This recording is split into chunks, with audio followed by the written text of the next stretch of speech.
Jedi খান পান না, আমাদের আওয়ামী যোদ্ধা যারা আছেন সাইবার ওয়ার্ল্ডে হঠাৎ করে দেখলাম শুরুর দিকে জয় বাংলা জয় পান্না ভাই এগিয়ে যান, আমরা আছি আপনার সাথে, হ্যান করলেন। এখন নেত্রীর আইনজীবী হতে যাচ্ছেন, এখন গালি মাইরা কিছু রাখতেছেন না। এক সময় দেখি ফজলুর রহমান সাহেব বীর মুক্তিযোদ্ধা, বেগম খালেদা জিয়ার উপদেষ্টা ফজলু ভাই এগিয়ে যান, ওনার বক্তৃতা আওয়ামী লীগের অফিসিয়াল পেজের মধ্যে, আশ্চর্য ঘটনা, হ্যাঁ সবাই শেয়ার করতেছে পান্নার। এখন আবার দেখি ফজলু ভাই ফজলু পাগলা হয়ে গেছে। এই জন্য বলতেছি রাশেক রহমান এগিয়ে যান, এখন রাশেক রহমানের 12টা বাজান, মানে যখন যারা যেভাবে লাগতেছে, বুঝলেন? আপনি একটা যে বুঝেন, আমি তো স্মৃতিভ্রম আমার হয় নাই, আল্লাহ মানে ক্ষমা করুন। পলিটিশিয়ানের মানে, হ্যাঁ পলিটিক্সের শেষ কথা বলে কিছু নেই, কিন্তু পলিটিশিয়ানের মানে এই না যে জীবনের শুরুতে যা বলছেন জীবনের শেষে গিয়ে আরেক কথা বলবেন। ওবায়দুল কাদের সাহেব আওয়ামী লীগকে ভালোবাসেন, এই বিষয়ে কি আমার কোনো সন্দেহ আছে? নাই। উনি আওয়ামী লীগ করেন, করবেন, করতেন, ওনার ত্যাগ আছে, এই বিষয়ে কি আমার কোনো সন্দেহ আছে? বা ওনাকে কি আমি ওবায়দুল কাদের চাচা ছাড়া মানে অসম্মানিত ভাবে না বলি না, সব সম্মান দিয়ে কথা বলি। কিন্তু আমার প্রশ্নটা হচ্ছে, উনি এই 15 মাসে যতগুলো ইন্টারভিউ দিলেন, আপনি একটা ইন্টারভিউতে যদি 100টা কমেন্ট পড়ে একটা পজিটিভ কমেন্ট দেখাইতে পারবেন ওনার পক্ষে? তাহলে বিবেকের কথাটা কেন বললাম, যে আপনি যে দলটাকে ভালোবাসেন, যে দলটার ভালো চান, আপনি যখন বক্তব্য দিচ্ছেন আপনার দলেরই তো কোনো নেতাকর্মী এবং আপনার দলের বিপক্ষের লোক উভয়ই দেখছে, তাদের মধ্যে কেউই আপনার পক্ষে একটা পজিটিভ কথা বলে না। তা আপনি কি একটু আপাতত আমি ধরে নিলাম আপনি চাণক্য, আমি ধরে নিলাম আপনি ম্যাকিয়াভেলি, আমি ধরে নিলাম আপনি শানসু, আমি ধরে নিলাম আপনি নেপোলিয়ান বনে, সব ধরে নিলাম, তারপরেও কি একটু সময়ের জন্য একটু ক্ষমা দেওয়া যায় না জাতিটারে? একটু থামা যায় না? কিছুদিন আগে একটা অডিও ক্লিপ ফাঁস হলো, সেখানে দেখা গেল যে জনাব ওবায়দুল কাদের সাহেব বাহার সাহেবকে ফোন করে ডাইরেক্ট বলতেছেন, বাহার তুমি কুমিল্লা বিশ্ববিদ্যালয় টেক ওভার করো। এখন দেখেন কেন বাহার সাহেব একটা ট্রু আওয়ামী লীগের পলিটিশিয়ান, উনি কথাটা শুনে তার ভিতরে কোনো উলম্ফন, কোনো উত্তেজনা বা কোনো উন্মাদনা ছিল না। তার কণ্ঠে আমি বুঝলাম যে তিনি একটু পিছিয়ে গেলেন, পিছিয়ে গিয়ে বললেন যে ওটা তো লোটাস কামাল সাহেবের এলাকা। ওবায়দুল কাদের সাহেব বললেন, নেত্রী তোমাকে বলছে টেক ওভার করতে, জিনিসটা বোঝেন। উনি কিন্তু এই কথা শোনার পরও তার ভিতরে কোনো উত্তেজনা বা টেক ওভার করার কোনো ইচ্ছা দেখা যায়নি। তিনি বলেছেন আচ্ছা আমি চিন্তা করবো। আপনি কিন্তু অডিওটা শুনে দেখবেন। ওবায়দুল কাদের বাংলাদেশের প্রধানমন্ত্রীও না, স্বরাষ্ট্র মন্ত্রণালয়ের মন্ত্রীও না। আমি এরকম কথোপকথন দেখেছি সে সরাসরি ফোন করে পুলিশের উচ্চ পদস্থ কর্মকর্তাদেরকে নির্দেশ দিচ্ছে। তাহলে সুপিরিয়র রেসপন্সিবিলিটি শেখ হাসিনা ওনার ঘাড়ে একা পড়বে কেন?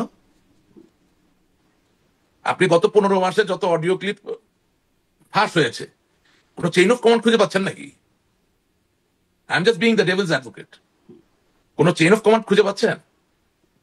তার মানে আমি কি বলতে চাচ্ছি, যে অনেকেই তো তাদের ইচ্ছা মতো অনেক কিছু করছেন। এখন সেটার রেসপন্সিবিলিটি প্রধানমন্ত্রী হিসেবে সেটা বলছি, সেটা রেসপন্সিবিলিটি নেত্রী নিয়ে নিলেন। ওইটাই তো বললাম যে ওখানে একটু ভুল, এটা কেন নিবেন? কারণ আমি নিজেই তো বুঝতেছি, আপনি যদি আওয়ামী লীগ সরকারের একজন মন্ত্রী হিসেবে কোনো পুলিশ কর্মকর্তা যার ধরেন খুব ভালো করতে ইচ্ছা করে বা আরো বড় হইতে ইচ্ছা করে, তাকে যদি ফোন করে বলেন এই ওখানে 2টা গুলি মেরে দিয়ে তোরে প্রমোশন দেওয়া হইতে পারে তার কথায়, তো সেটার রেসপন্সিবিলিটি আমি নিব কেন?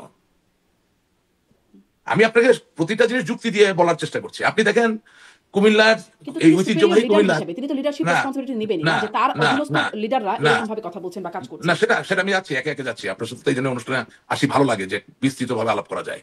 বিপদ আছে, বিস্তৃতভাবে আলাপ করি, দলের ভালোর জন্য করি, দেশের ভালোর জন্য করি, আবার দেখি যে আমার দলেরই কিছু লোক বেশি বুঝে, মানে আপনাকে কি বললাম ওই কথা না বুঝে দেখা যায় বিভিন্ন আজে বাজে কথাবার্তা, মানে যেটা 15 বছর আওয়ামী লীগে চলছে, নিজেদেরকে খেয়ে ফেলা, হ্যাঁ মানে নিজেদেরকে ধ্বংস করা, এখন এটা চলছে। এটা কোনো ব্যতিক্রম হয় না, ভয় দেখানো। বুঝলেন না, আমাকে সোশ্যাল মিডিয়ায় পোস্ট দিয়ে ভয় দেখায় যে আপনি যদি আবার এই ধরনের কথা বলেন তাহলে কিন্তু আপনার, আমি জানি বেটা জীবনে সব হারাইলাম, তোর ওই এক পোস্ট আমার কি যায়, ছাগল কোথায় গেল, বুঝলেন না কথাটা? হ্যাঁ তুই 15 বছর তো এইভাবে দলটা 12টা বাজাইছিস, তোরা একটা সিন্ডিকেটের অংশ হয়ে এখনো তোরা একই কাজ করতেছিস। বাংলাদেশের মানুষের আওয়ামী লীগকে প্রয়োজন, বাংলাদেশের মানুষের বঙ্গবন্ধুর আওয়ামী লীগকে প্রয়োজন। এই পাপিয়া কাণ্ডের সাথে জড়িত লোকদের আওয়ামী লীগকে প্রয়োজন নাই, এই অর্থ পাচারের আওয়ামী লীগের বাংলাদেশের মানুষের প্রয়োজন নাই, এই অন্যায়ের সাথে সরাসরি ভাবে সম্পৃক্ত যে মানুষগুলো তাদের ওই আওয়ামী লীগের বাংলাদেশের মানুষের প্রয়োজন ওই বঙ্গবন্ধুর আওয়ামী লীগ, যেটা বাংলাদেশের মানুষের কথা বলে। সুতরাং আপনার অনুষ্ঠানে আসি কেন, একটা মাল্টি ডিমেনশনাল আলাপ করার জন্য। হ্যাঁ আমি যেটা বলতে চাচ্ছিলাম, আপনি একটু যেটা নিবিড় ভাবে শুনবেন। এই 15 মাসে কিন্তু আমরা অনেক কিছু পেয়েছি, অনেক কিছু শিখেছি। কিভাবে? আপনি দেখেন, আমার বাবা কুমিল্লার জেলা প্রশাসক ছিলেন অনেক আগে, আপনার 1976-77-এ। সেই সময় কুমিল্লায় 2জন কিংবদন্তি রাজনৈতিক পুরুষ, একজন বাহার চাচা, আরেকজন আফজাল চাচা। ঠিক আছে, আফজাল চাচা দুনিয়ায় নাই, তিনি মরহুম, পৃথিবী ছেড়ে চলে গেছেন, কিন্তু বাহার সাহেব আছেন। হ্যাঁ, আচ্ছা, বাট তারা কিন্তু পোর খাওয়া politician and they are leaders of the people. আপনি এটা খেয়াল করবেন, কুমিল্লা বিভাগ নিয়ে যখন একটা ছোট তর্ক বিতর্ক মাননীয় প্রধানমন্ত্রীর সাথে, তৎকালীন প্রধানমন্ত্রী জননেত্রী শেখ হাসিনার সাথে হলো, বাহার সাহেব স্টুড বিসাইড হিজ পিপল। উনি খুব বিনয়ের সাথেই আপা আপা আপা বিনয়ের সাথে, কিন্তু উনি কুমিল্লার নামে যে বিভাগটা হবে এই দাবিটা ছাড়েন নাই। অথচ ওই সময় আমরা অনেক পলিটিশিয়ানকে দেখছি, সত্য হোক মিথ্যা হোক ন্যায় হোক অন্যায় হোক কথা বলার শক্তি তাদের ছিল না, কিন্তু বাহার সাহেব ছিল। আমি এই রেফারেন্স এই কারণে আনছি, আপনি দেখেন কিছুদিন আগে একটা অডিও ক্লিপ ফাঁস হলো, সেখানে দেখা গেল যে জনাব ওবায়দুল কাদের সাহেব বাহার সাহেবকে ফোন করে ডাইরেক্ট বলতেছেন, বাহার তুমি কুমিল্লা বিশ্ববিদ্যালয় টেক ওভার করো। এখন দেখেন কেন বাহার সাহেব একটা ট্রু আওয়ামী লীগের পলিটিশিয়ান, উনি কথাটা শুনে তার ভিতরে কোনো উলম্ফন, কোনো উত্তেজনা বা কোনো উন্মাদনা ছিল না। তার কণ্ঠে আমি বুঝলাম যে তিনি একটু পিছিয়ে গেলেন, পিছিয়ে গিয়ে বললেন যে ওটা তো লোটাস কামাল সাহেবের এলাকা। ওবায়দুল কাদের সাহেব বললেন, নেত্রী তোমাকে বলছে টেক ওভার করতে, জিনিসটা বোঝেন। উনি কিন্তু এই কথা শোনার পরও তার ভিতরে কোনো উত্তেজনা বা টেক ওভার করার কোনো ইচ্ছা দেখা যায়নি। তিনি বলেছেন আচ্ছা আমি চিন্তা করবো। আপনি কিন্তু অডিওটা শুনে দেখবেন। তার মানে কি? তার মানে বাহার সাহেব বোঝেন যে হয়তোবা কুমিল্লা বিশ্ববিদ্যালয়ের লোটাস কামাল নিয়ন্ত্রণ করতে পারছেন না, হয়তোবা সেখানে জামাত শিবির ছাত্রদল অনেক বেড়ে যাচ্ছে, কিন্তু lotus Kamal is still the sitting finance minister of Bangladesh, অথবা কোন স্ট্যান্ডিং কমিটির সভাপতি, অথবা তিনি পরিকল্পনা মন্ত্রী। এটা টাইম লাইনটা আসে নাই। তার মানে উনি বোঝেন যে দলীয় শৃঙ্খলা উনি ঝাঁপ দিয়ে ঢুকলে হবে কি, যে ওখানে শৃঙ্খলাটা ধ্বংস হয়ে যাবে, দুজনের একটা সংঘাত তৈরি হবে। ওয়ারেস আপনি ফোনে বাহার সাহেবকে আপনার বৃত্ত না মনে করে, লোটাস কামালকে আপনার বৃত্ত মনে না করে যদি আপনি বলতেন যে বাহার সাহেব বা বাহার, জুনিয়র সিনিয়র ব্যাপার আছে, তুমি চলে আসো, তোমাকে আর লোটাস কামাল সাহেবকে নিয়ে একটু চা খাবো, একটু চা খেয়ে নেত্রী বলছেন কুমিল্লা বিশ্ববিদ্যালয়টা কিভাবে একটু নিয়ন্ত্রণ করা যেটা আলাপ করবো, আপনার কাছে কি মনে হয় কোনটা বেশি পলিটিক্যাল? সো এই উদাহরণটা আমি দিচ্ছি এই কারণে যে আজও নেত্রী বলছেন কিনা ও আল্লাহ ছাড়া আর কেউ জানে না। তার থেকেও বড় কথা বলে থাকলো না না আমি বলছি বলে থাকলো, আমি বিশ্বাস করি না জননেত্রী শেখ হাসিনা বিভাজন তৈরি করার জন্য নির্দেশনা দিয়েছেন। তাহলে সাধারণ সম্পাদকের দায়িত্বটা কি ছিল? অবশ্যই নেত্রীর নির্দেশই পালন করবেন, কিন্তু করবেন ইন পলিটিক্যাল ওয়ে। কেউ তো আপনার কাজের লোক না। আপনি পলিটিক্যাল ওয়েতে করছেন, মানে আপনি যেভাবে বলছেন যে বাহার সাহেব যেভাবে দলীয় শৃঙ্খলা রাখার জন্য যেটি করেছেন, না আপনি কি দলীয় শৃঙ্খলা রাখার জন্য সেভাবে মেইনটেইন করছেন? এখন তো আপা আমি কি করছি আপনি আমাকে বলেন, আমি কি করছি? আমি তো অগাধ আস্থা নিয়ে সম্পর্কে বলছেন বা আওয়ামী লীগের সিনিয়র নেতাদের সম্পর্কে বলছেন, আমি তো অগাধ আস্থা নিয়েই এই নেতৃত্বের প্রতি সম্মান দেখি তো আমি আছি বা ছিলাম বা থাকবো।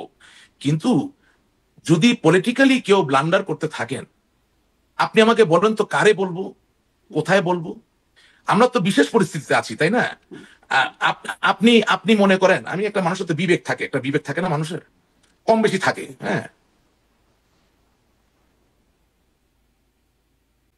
ওবায়দুল কাদের সাহেব আওয়ামী লীগকে ভালোবাসেন এই বিষয়ে কি আমার কোনো সন্দেহ আছে? নাই। উনি আওয়ামী লীগ করেন, করবেন, করতেন, ওনার ত্যাগ আছে, এই বিষয়ে কি আমার কোনো সন্দেহ আছে? বা ওনাকে কি আমি ওবায়দুল কাদের চাচা ছাড়া মানে অসম্মানিত ভাবে না বলি না, সব সম্মান দিয়ে কথা বলি। কিন্তু আমার প্রশ্নটা হচ্ছে, উনি এই 15 মাসে যতগুলো ইন্টারভিউ দিলেন, আপনি একটা ইন্টারভিউতে যদি 100টা কমেন্ট পড়ে একটা পজিটিভ কমেন্ট দেখাইতে পারবেন ওনার পক্ষে? তাহলে বিবেকের কথাটা কেন বললাম, যে আপনি যে দলটাকে ভালোবাসেন, যে দলটার ভালো চান, আপনি যখন বক্তব্য দিচ্ছেন আপনার দলেরই তো কোনো নেতাকর্মী এবং আপনার দলের বিপক্ষের লোক উভয়ই দেখছে, তাদের মধ্যে কেউই আপনার পক্ষে একটা পজিটিভ কথা বলে না। তা আপনি কি একটু আপাতত আমি ধরে নিলাম আপনি চাণক্য, আমি ধরে নিলাম আপনি ম্যাকিয়াভেলি, আমি ধরে নিলাম আপনি শানসু, আমি ধরে নিলাম আপনি নেপোলিয়ান বনে, সব ধরে নিলাম, তারপরেও কি একটু সময়ের জন্য একটু ক্ষমা দেওয়া যায় না জাতিটারে? একটু থামা যায় না? আপনি কি মনে করেন এখন যে আপনাদের বক্তব্য বলার মতো কোথাও কোনো জায়গা নাই? না না, আপনাকে বলি, আপনি আজকে জননেত্রী শেখ হাসিনা ইন্টারভিউর কথা বলছেন, আপনি কি ওবায়দুল কাদের সাহেবের কথার সাথে জননেত্রী শেখ হাসিনার কথার মিল পাচ্ছেন? কোন কথা? কোনো কথারই তো মিল নাই। আপনাদের তো কারোর কথার সাথে কারোর কথা মিল নাই। তার ভাই এক্স্যাক্টলি। আমি তাহলে এই কথাগুলো কেন বলছি? আমি বলছি কি, যে নেত্রী যদি দলের সভানেত্রী হন, উনি একা কথা বলুক। এবার একটু আমি অন্যায় কি? শোনেন, আপনি একটা মজার বিষয় দেখেন, একটা মজার বিষয় আমি আপনাকে ছোট ছোট বলি। জেরাই খান পান্না, আমাদের আওয়ামী যোদ্ধা যারা আছেন সাইবার ওয়ার্ল্ডে, হঠাৎ করে দেখলাম শুরুর দিকে জয় বাংলা জয় পান্না ভাই এগিয়ে যান, আমরা আছি আপনার সাথে, হ্যান ত্যান করলেন। এখন নেত্রীর আইনজীবী হতে যাচ্ছেন, এখন গালি মাইরা কিছু রাখতেছেন না। এক সময় দেখি ফজলুর রহমান সাহেব, বীর মুক্তিযোদ্ধা, বেগম খালেদা জিয়ার উপদেষ্টা ফজলু ভাই এগিয়ে যান, ওনার বক্তৃতা আওয়ামী লীগের অফিসিয়াল পেজের মধ্যে, আশ্চর্য ঘটনা, হ্যাঁ, সবাই শেয়ার করতেছে পান্নার। এখন আবার দেখি ফজলু ভাই ফজলু পাগলা হয়ে গেছে।